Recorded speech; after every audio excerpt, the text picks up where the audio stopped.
আশা করি সবাই ভালো আছেন। তো মার্কেটের স্ট্রাকচার নিয়ে আমরা কিছু কথা বলতে চাই। তো মার্কেটটা আসলে কি পর্যায়ে আছে, আমাদের মার্কেটটা আসলে কোন পর্যায়ে আছে সেটা আমরা দেখার জন্য আজকে ভিডিওটা করছি। আমাদের মার্কেট এখান থেকে পড়ার পর স্বাভাবিকভাবে একটা মোটামুটি উত্থানের চেষ্টা করতেছে। তে এখন আমি যদি আমার অ্যানালাইসিস অনুযায়ী আপনাদের একটু বলার চেষ্টা করি এই উত্থানটা কত দূর পর্যন্ত হতে পারে এবং কি হইতে পারে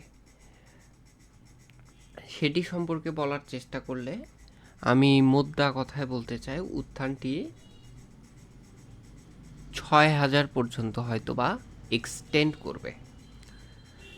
৬,০০০ পর্যন্ত এক্সটেন্ড করবে, আমি আবার বলতেছি ৬,০০০ পর্যন্ত। এটা দেখে অনেকেই হয়তো বলবেন যে ভাই এখান থেকে এখান থেকে যাওয়ার পর অলমোস্ট গতকালকে আর আজকে পড়ে গেছে। তো আমি মার্কেট যখন অ্যানালাইসিস করি একটু লং টাইম ফ্রেম ধরে বলার চেষ্টা করি। লং টাইম ফ্রেম বলতে কত, হয়তো আমার হিসাবে আর 2 থেকে 1 দিনের মতো হয়তো বা এইটা দেবে, কারেকশান দেবে, তারপর আমরা হয়তো উপরের দিকে উঠে যাব। এটির কারণ হিসেবে যদি আমি বলতে চাই, দেখেন ভাই মার্কেট কিন্তু এই জায়গাটাতেও পতন হয়েছে, এই জায়গাটাতেও একটা পতন হয়েছে। এখন এই জায়গাতে একটা সাইডওয়েজ চলছে, এই পর্যন্ত আবার উত্থান হয়েছে। এখানে হয়তো আরও 2-1 দিন পতন হবে। এই 5,600-র আশেপাশে আসলেও আসলে অবাক হওয়ার মতো কিছু নাই। এই পর্যন্ত আসলে ফাইন, দেন উপরের দিকে যাবে। আমি মার্কেট নিয়ে কেন পজিটিভ, কারণ আমি মার্কেট একটি অ্যাঙ্গেল থেকে কখনো দেখি না, আমি 2-3টি অ্যাঙ্গেল থেকে দেখি। এটির কারণে আমি মার্কেট নিয়ে পজিটিভ। এই দেখেন ভাই, এই যেই 2 দিন সেল বসাইছে মানুষজন,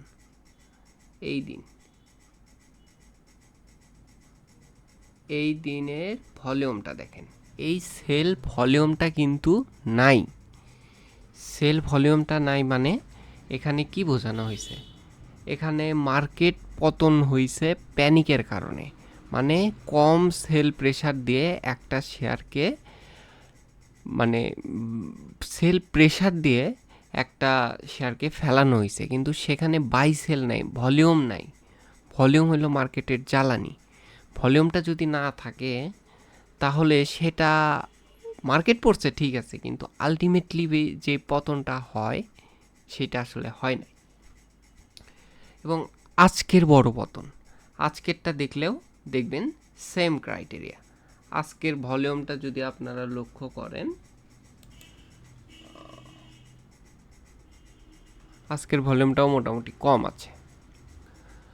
তো আমি যে লাইনগুলো ইউজ করি, এখানে ট্রিপল মুভিং এভারেজ বলে একটা জিনিস ইউজ করি, সেটি অনুযায়ীও মার্কেট কিন্তু পড়ার যথেষ্ট কারণ আছে। এখন যদি ভাই আপনি বলেন যে এখান থেকে কত দূর পড়তে পারে, আমি বলবো এই পর্যন্ত পড়তে পারে, 5,660 পর্যন্ত পড়তে পারে।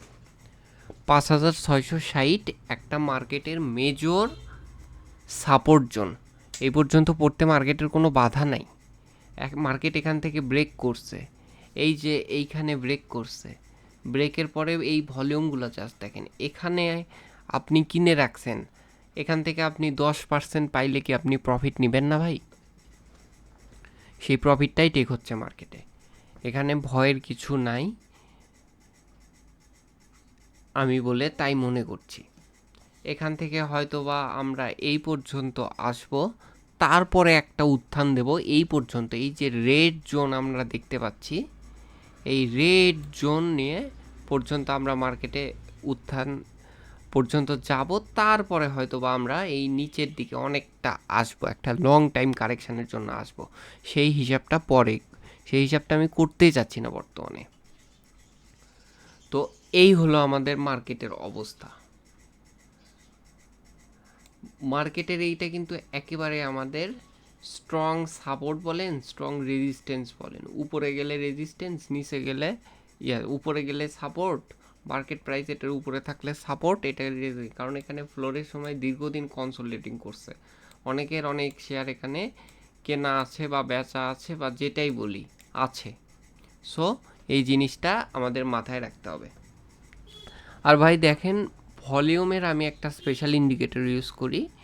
এইটা দিয়ে ইন্ডিকেটর আসলে ভাই যার কাছে যেইটা, তো আমি ইউজ করি এটা দিয়ে ভলিউমের একমাত্র অ্যাকচুয়াল অবস্থানটা বোঝায়।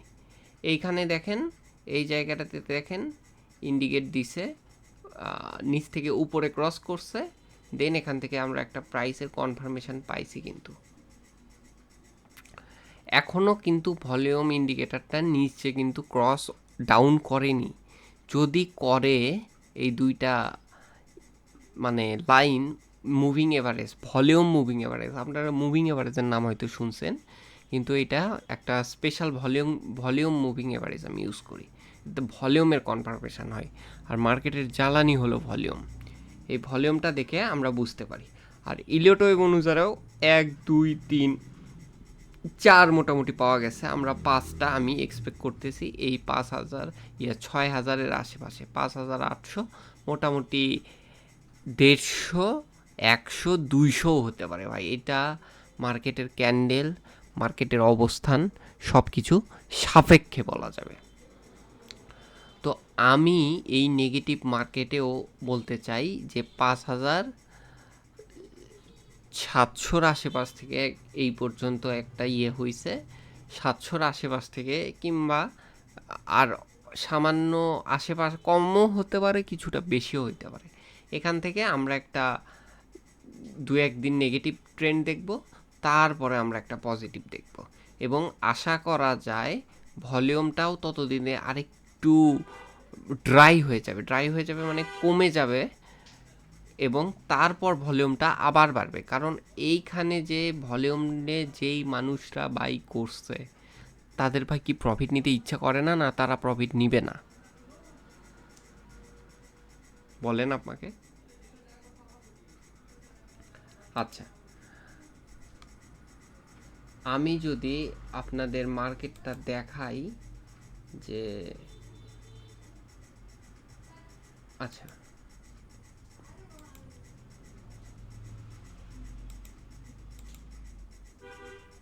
দেখাই, তাহলে মার্কেটটা আমার মতামত এই যে 5,600-র আশেপাশে, এই যে এই দুটা ডাবল টপ যেখানে ক্রিয়েট করছিল, এইখানে একটু সাপোর্ট নিতে আসবে। এটা ব্রেক করছি আমরা, এইটা নিয়ে আমাদের কোনো সন্দেহ নাই, এটা ব্রেক করছি। এখানে ভলিউমটা ছিল যথেষ্ট ভালো পরিমাণে, তো ভাই এখানে একটা সাপোর্ট নিতে হবে। এটা তো আমাদের সাধারণ, আমি ইলিয়ট ওয়েভ, হাবি জাবি, trend base, Fibonacci, retracement, extension, এগুলোতে নাই গেলাম। এই সাধারণ কথা, এখানে সাপোর্ট নিতে আসবে মার্কেট।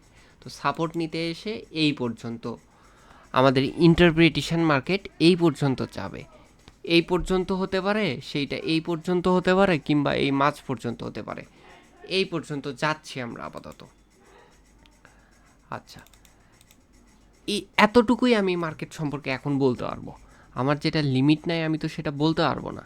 এর চেয়ে বেশি বলাটা আমার জন্য মানে, এরপরে আমি আন্দাজে বলবো যদি বলেও থাকি। তো এই ছিল মার্কেট সম্পর্কে আমার আলোচনা। এরপরে যদি আমাদের ভলিউম, মার্কেটের জ্বালানি বা ভলিউম যদি পায়, তো উপরের দিকে যাব, নয়তো ধপাস করে নিচের দিকে পড়বো। এইটাই হলো মার্কেট সম্পর্কে আমার চিন্তা ভাবনা। সুতরাং আপনারাও আপনাদের ট্রেডগুলো, আপনাদের অ্যানালাইসিস, আপনাদের থিওরি, আপনাদের চিন্তাভাবনা অনুযায়ী সাজাবেন এবং একটু সাবধানে করবেন। সবাই সুস্থ থাকবেন, ভালো থাকবেন, সাবধানতার সাথে বিনিয়োগ করবেন। ধন্যবাদ সবাইকে।